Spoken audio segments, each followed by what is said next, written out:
start over.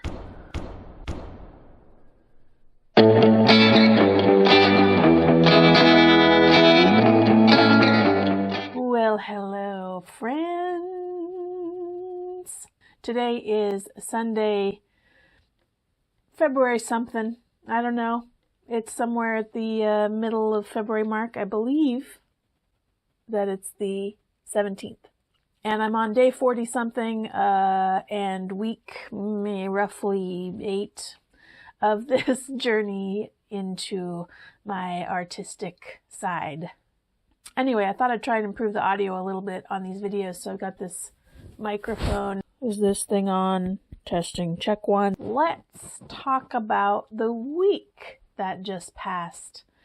It was, I'm going to say, relatively uneventful. I mean, there were no big moments where I was upset or angry or afraid. Monday was fusing class, as you know, my favorite time of the week. Got back the blue bubbly piece all slumped into shape.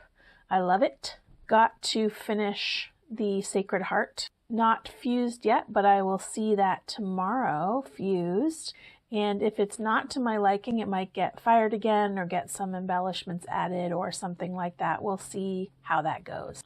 Also got to work on a sun catcher window hanging kind of thing with what they call baubles, I think, which are just spare pieces of glass that have been like rounded and fired into shapes. And I made a peacock, which I will finish this week, and then it will be fired and we'll see what that looks like. I also yesterday went to another glass store that had an amazing selection. I spent quite a bit of money on some beautiful, beautiful glass that, of course, I will invest into beautiful, beautiful pieces. I mean, that store is going to be trouble for me. On Tuesday, had our usual oils class. Finally got to work in color. I'm so excited. We started painting a still life of some vegetables, and I got to maybe finish the background vegetables, which were 2 cabbages. And I don't know. They look okay, I guess. I don't know. I find it very difficult to step back and really objectively observe what I've done. I don't know if anybody can really do that. When I take a picture of it and post it for you guys on Facebook or Instagram, I can actually see different things. Obviously, color can be a little bit different when you're looking at a digital photograph, but maybe because of that, you start to see different elements that you sort of didn't notice before, like shadows that you put in that you didn't realize, and not just mistakes, but good things. I'm finding it very helpful, actually, to post everything. I'm sure you find it annoying, but I find it helpful. So next week we will add in all the peppers. Then in colored pencil class, I was able to add the color to my underdrawing that I did last week. I actually learned after I had thought that I had saturated the picture with enough color that I could not get any more on. You know, it becomes very waxy and built up after a while. The teacher told me, and it turned out to be true, that if you let the colored pencil drawing sit for a day or 2, the paper absorbs a little bit of the wax and such, and then you can get a lot more sort of tooth on the paper and you can add more color. So I'm going to go back in and make the shadows darker because they're a little light for me. We also drew on black paper. It was so dark and mysterious, and I loved it. I made a little goldfish guy. I really liked it. I actually liked it just on the black, but then I found this indigo blue and added it to the background, and it was just beautiful. So I'm gonna do a lot of black paper, colored pencil, I think. In fact, I went to Michael's and got some little plaques, and I black gessoed them so they look like a void And I think I'm going to do some colored pencil drawings on these. I'm excited about that. I also purchased one of my instructor's drawings because it was just so beautiful. She brought a lot of pieces of hers to show us, just to show what was possible and to show the scale that she works at. I fell in love with this and I bought this print from her on the spot. I will put her name on the bottom here somewhere so you can look her up if you would like to see her work. And then of course, Wednesday, clay class.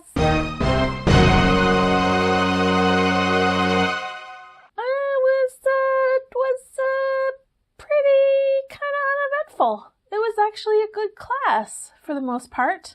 When I got there, my classmate was not there, which was unusual because she is usually there before me. So I found the instructor, and if you recall from last week, I had lost a whole set of my thrown pieces. He said, they're in there, find them. So I went back and I looked. I thought I'd looked everywhere, but I found them on a top shelf. I had to get a stepladder because I'm short. So I had all of my thrown pieces. I also got back the little cat/bunny pot, and it was fired and it was adorable. The instructor showed me how to trim the bottoms off of all of my thrown pieces. So he did that for some of them. Then I did sit at the wheel for a few minutes to trim some bottoms.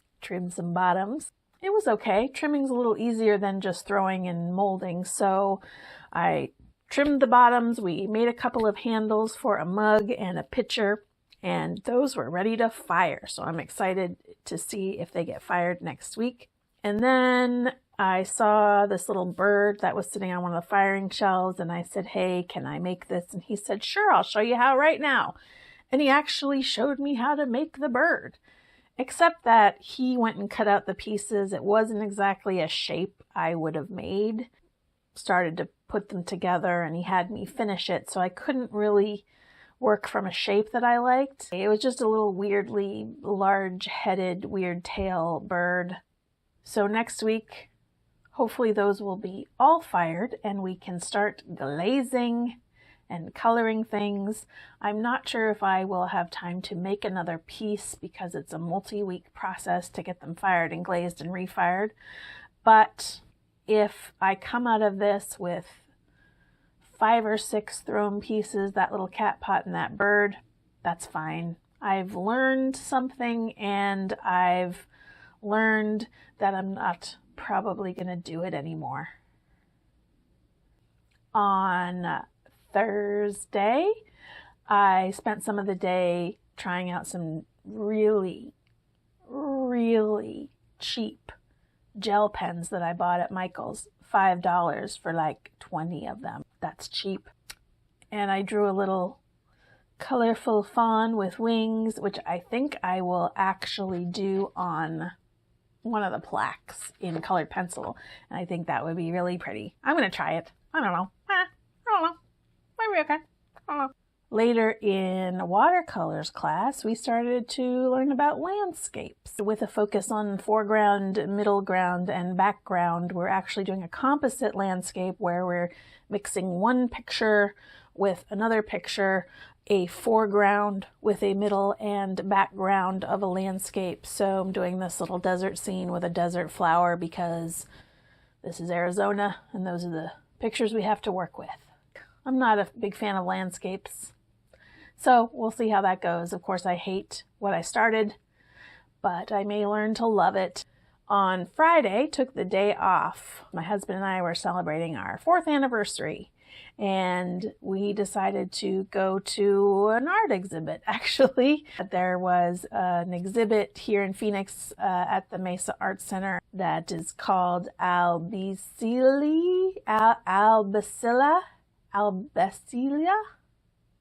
but it's basically a big inflated castle kind of thing, like a grown-up bouncy house that's not bouncy. It's just all of these modules of color with the sunlight filtering in and creating all of this color, bright color. And as you walk from bubble to bubble, you're sort of immersed. Like it actually feels like you're being bathed in color. Your eyes change and your perception changes as you walk through each color. You know, walking through this bright neon orange is very different than walking through purple or blue. I took a ton of pictures. It was just gorgeous. I've never experienced anything like it, and it was wonderful and a great way to spend our anniversary. Didn't do much else that day, just hung out with the hubs and had a nice day off. On Saturday, finished my mosaic in mosaic class. Well, didn't actually finish. Got to this stage where I can let it dry to apply grout next week. And I think it's looking pretty good. It's a little bit darker than I expected. I used a lot of clear glass, and of course the tile background that we lay it on is gray. So I learned that I maybe would want to paint that white in the future if I want brighter colors. Another awesome thing that happened this week is I discovered a sugar-free cola that is sweetened naturally and not with aspartame or sucralose. And it doesn't taste like ass. That is a marvel of modern science and chemistry. Finally, I have the piece that I was going to save just for you, just for the subscribers or watchers of the videos. If you recall, I had this outline. So I started with a few watercolor interpretations. I actually scanned the outline, printed it out on several different kinds of paper so I could try the different media. So I first did this watercolor. So it's a little bit color bookish. It's very neat and very within the lines, so to speak. I really feel like I need to loosen up a little bit with the watercolor. So I did another one. This one I did a orangish wash over the whole thing and then sort of went in just kind of messy and free. And I really liked it. There you go. So I don't know how well that's picking up on the camera, but you can see the orange wash all around, a little bit messy with the shading of the watercolors. And I don't know if you can tell, but I went in on top with a white ink for the highlights. Since we had this orange wash on the whole thing, wanted to get some white in there. It's all a learning process, and I think next I'll try and do the same image with colored pencil and see how that goes, and then maybe I'll end it with an oil version. That's the one that scares me the most, honestly, and will take the longest. So we'll save that for last. I think that's it for this week. Sorry I didn't have more clay class drama for you. But, you know, it went okay. We'll see next week when we get into the glazing. I don't know what that's going to be like. I'm scared a little bit. But for now, thank you as always for watching. Thank you for subscribing and liking and commenting. I would love it if you commented just any thoughts in your head, just random ideas, whatever you want to say. No big whoop. I will see you next week.